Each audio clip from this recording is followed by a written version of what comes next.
Good morning, student. This lecture is for student of ninth class. Today's chapter is Wind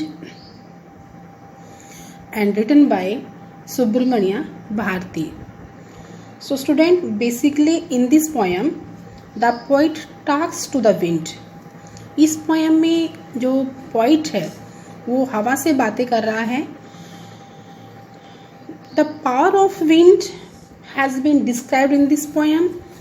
इस poem के अंदर wind की जो ताकत है उसको डिस्क्राइब किया गया है. And the poet says that wind is destructive. और कवि कहता है कि जो ये हवा है ये बहुत ही विनाशकारी है. So the poet gives an example and also gives an important message that we should be mentally tough. We should be mentally tough and physically strong in order to survive in the hardship of life. कि हमें अपने जीवन में जो समस्याएं होती हैं, जो परेशानियां होती हैं, उनको सर्वाइव करने के लिए उन पर काबू पाने के लिए हमें अपने आप को मेंटली टफ बनाना चाहिए और फिजिकली स्ट्रॉन्ग बनाना चाहिए. So nobody cares for the weak, क्योंकि कोई भी जो है कमज़ोर की परवाह नहीं करता है. And even God are the side of those who are strong, यानी कि भगवान भी उनकी तरफ होते हैं जो स्ट्रॉन्ग होते हैं. So now let us begin reading the poem. First of all, in the opening lines, the poet asks to the wind to come. Wind come softly, कि हवा softly come softly, यानी कि बड़े ही आराम से आइए. Poet कह रहा है कि wind come softly, कि ये हवा धीरे धीरे आओ. Don't break the shutters of the windows. Windows means खिड़कियाँ, शटर्स मीन्स जो उनके दरवाजे हैं, कि खिड़कियों के दरवाजों को मत तोड़ो. Don't scatter. Scatter means throw in different directions the papers, कि जो कागज है उनको मत बिखेरो. Don't throw down the books on the shelf, कि जो सेल्फ में जो बुक्स रखी हुई हैं उनको नीचे थ्रो डाउन, नीचे मत फेंको. There look what you did, you threw them all down. Poet कह रहा है हवा से कि तुमने देखो ये क्या कर दिया है, तुमने इन सबको नीचे फेंक दिया है. You tore the pages of the books. तुमने बुक्स किताबों की जो पेजेस है उनको भी टॉर मीन्स फाड़ दिया है. You bought rain again. Here the poet describes the power of wind.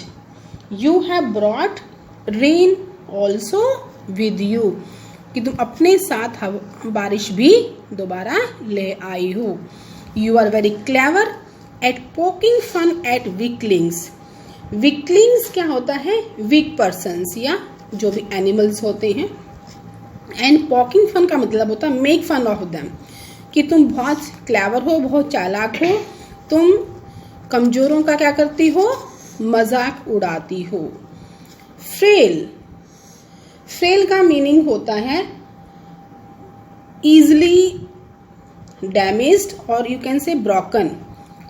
Crumbling. Crumbling का मतलब होता है फॉलिंग. हाउसेज, कि तुमने देखो बड़े आसानी से क्रम्बलिंग हाउसेस घरों को गिरा दिया है. क्रम्बलिंग डोर्स, और तुमने जो है दरवाजे भी जो है वो गिरा दिए हैं. Crumbling rafters. राफ्टर्स क्या होता है?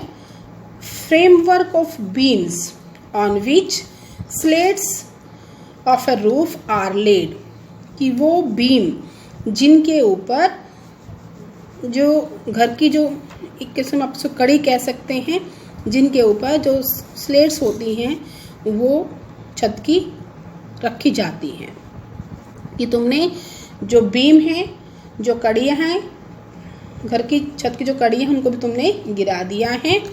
क्रम्बलिंग वुड, और जो लकड़ी हैं वो भी गिरा दिए हैं। क्रम्बलिंग बॉडीज, क्रम्बलिंग लाइव्स, तुमने जो शरीर हैं उनको भी, क्रम्बलिंग बॉडीज, तुमने उस बॉडी को भी और उनके जीवन को भी क्या कर दिया है? क्रम्बलिंग हार्ट्स, तुमने लोगों के दिलों को तोड़ दिया है। The wind god winnows, wind god कौन है यहाँ पे? हवा का देवता। एंड क्रशेस देम ऑल, यानी कि तुमने इन सब चीजों को क्या कर दिया है? कुचल दिया है, क्रश कर दिया है, तोड़ दिया है। जो ये विनोज है, विनोज का मतलब होता है beats and separates like chaff from grain. जब अनाज से जो कोई भूसा अलग करते हैं तो जो भूसा होता है वो जब उसको उड़ा हवा में उसको साफ करते हैं तो भूसा जो है उड़कर निकल जाता है और जो ग्रेन होता है वहीं का वहीं बच जाता है। तो यहाँ पे जो एग्जाम्पल दिया हुआ है वो एग्जाम्पल वीक और स्ट्रॉन्ग का दिया हुआ है कि जो स्ट्रॉन्ग होते हैं वो सर्वाइव कर जाते हैं और जो वीक होते हैं वो नहीं बच पाते हैं। तो इस तरीके से तुमने इन सबको क्या कर दिया है?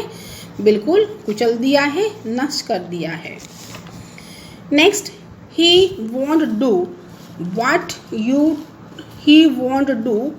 what you tell them.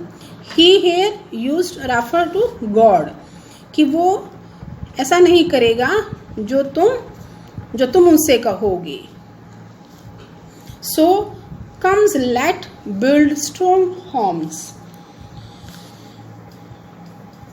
So come let's build strong homes. तो यहाँ पे पोइट कहता है कि आओ अपने घरों को स्ट्रॉन्ग बना ले। Let's join the doors firmly, और जो अपने दरवाजे हैं उनको भी पक्की तरह से जो है उनको अच्छे से उनको ज्वाइन कर लें, जोड़ लें। Practice to firm the body, और अपने बॉडी को भी क्या कर लें? फर्म, मजबूत, स्ट्रॉन्ग बनाने के लिए प्रैक्टिस कर लें। Make the heart steadfast, steadfast क्या होता है? फर्म, मजबूत।